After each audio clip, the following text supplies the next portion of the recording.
Hello guys, അങ്ങനെ എൻ്റെ ഏട്ടിയുടെ കല്യാണ ദിവസം എത്തിയിട്ടോ. ഭയങ്കര സന്തോഷം നിറഞ്ഞ റെസ്പോൺസിബിലിറ്റി ഒക്കെ ആയുള്ളൊരു ദിവസമായിരുന്നു. ഞാൻ വിചാരിച്ച പോലെയൊന്നും എനിക്ക് വ്ളോഗ് ചെയ്യാൻ പറ്റിയില്ല. കുറച്ച് ക്ലിപ്സ് മാത്രമേ എടുത്തുള്ളൂ. അതെല്ലാം കൂടെ ചേർത്തൊരു വീഡിയോ ആക്കി അപ്ലോഡ് ചെയ്യാമെന്ന് വെച്ചു. ഇതാണ് എൻ്റെ കോസ്റ്റ്യൂം കേട്ടോ. റെഡ് കളർ ബനാറസി സാരി, പച്ച കളർ ബ്ലൗസും. എനിക്ക് ഭയങ്കര ഇഷ്ടമായിട്ട് എൻ്റെ ലുക്ക്. എല്ലാവർക്കും ഭയങ്കര ഇഷ്ടമായി. എല്ലാവരും നല്ല ഡ്രസ്സുണ്ട് എന്ന് പറഞ്ഞു കേട്ടോ. എല്ലാവരും കല്യാണത്തിന് വന്ന എല്ലാവരും അടിപൊളിയായിരുന്നു. എല്ലാവരും ലുക്ക് അടിപൊളിയായിരുന്നു കേട്ടോ.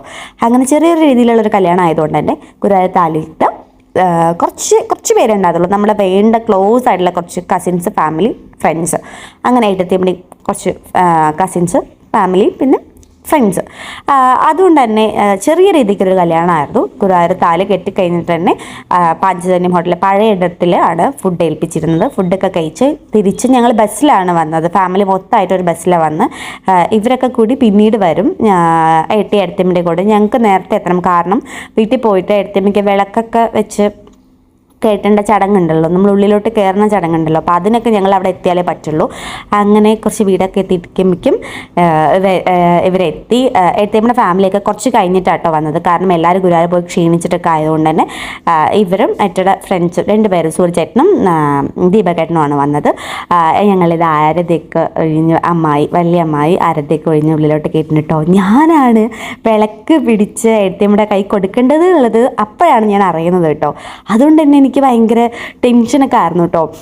പക്ഷെ എന്നാലും എനിക്ക് ആ ഒരു മൊമെൻ്റ് എന്താ പറയുക, ഭയങ്കര സ്പെഷ്യലായി തോന്നി. കാരണം ഞാനൊരു ഇങ്ങനെ വിളക്കൊക്കെ പിടിച്ചിട്ട്, കഴിഞ്ഞ വർഷം ഞാൻ വിളക്ക് പിടിച്ചിട്ട് ഉള്ളിലോട്ട് കയറിയതുപോലെ ഞാൻ എഴുത്തമ്മയ്ക്ക് വിളക്ക് കൊടുക്കുന്നു, ഞാൻ ഉള്ളിലോട്ട് കയറാൻ പറയുന്നു, പിന്നാലെ ഞാൻ പോകുന്നു. അതൊരു ഭയങ്കര സ്പെഷ്യലായി തോന്നിട്ടോ. അതെന്താ ഞാൻ ചെയ്തതെന്ന് എനിക്കറിയില്ല, എന്നെ കൊണ്ട് ചെയ്യാനാണ് പറഞ്ഞു കേട്ടോ. ഞാനതങ്ങോട്ട് ചെയ്തു. ഞാനാണ് നിലവിളക്കൊക്കെ കൊടുത്ത് ഉള്ളിലോട്ട് വിളിച്ച് അവർ തൊഴുകയാണ്. ഏട്ട തൊഴാൻ വേണ്ടി ഞാൻ കൈയൊക്കെ പിടിച്ചിട്ടാക്കുന്നുണ്ട് കേട്ടോ. അത് കഴിഞ്ഞൊരു പാലും പഴവും കൊടുക്കുന്ന ചടങ്ങ് കൂടി ഉണ്ടായിരുന്നു. കുഞ്ഞു ചടങ്ങാണ്, കാരണം വലുതായിട്ടുള്ള എല്ലാ ചടങ്ങ് കാര്യങ്ങളൊന്നും, കാരണം അവർക്ക് അതൊന്നും ഇഷ്ടമല്ല കേട്ടോ.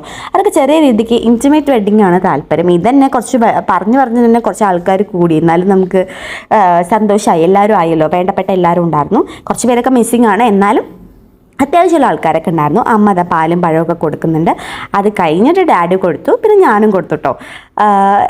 ഭയങ്കര എന്താ പറയുക, വേറെ ആൾക്കാരൊന്നും ഇല്ല, കാരണം അവരൊക്കെ ബാക്കിൽ വരുന്നേ ഉള്ളൂ. ഇവരാണ് ആദ്യം എത്തിയത്. കാരണം നമുക്ക് ടൈം ഉണ്ടായിരുന്നു, അതിന് കറക്റ്റ് അനുസരിച്ച് എത്തണമല്ലോ. ഞാനത് ഏട്ടമ്മയ്ക്കാണ് ആദ്യം, ഞാൻ ഏട്ടമ്മയ്ക്ക് ആദ്യം കൊടുക്കുള്ളൂ എന്ന് പറഞ്ഞിട്ട് ആദ്യം പാലൊക്കെ കൊടുത്തു, ഏട്ടയ്ക്കും കൊടുത്തു. എന്നിട്ട് ഏട്ടയോട് പറയാം, എനിക്കുള്ള ഗിഫ്റ്റ്, അനിയത്തിക്കുള്ള ഗിഫ്റ്റ് ഇതാണെന്ന് പറയുന്നു കേട്ടോ. ചുമ്മാ ഭയങ്കര സന്തോഷമുള്ള സമയമായതുകൊണ്ട് തന്നെ എല്ലാവർക്കും നല്ല സന്തോഷം ഉണ്ടായിരുന്നു. എല്ലാവർക്കും അതിൻ്റെ ആ സന്തോഷം മുഖത്തുണ്ടായിരുന്നു.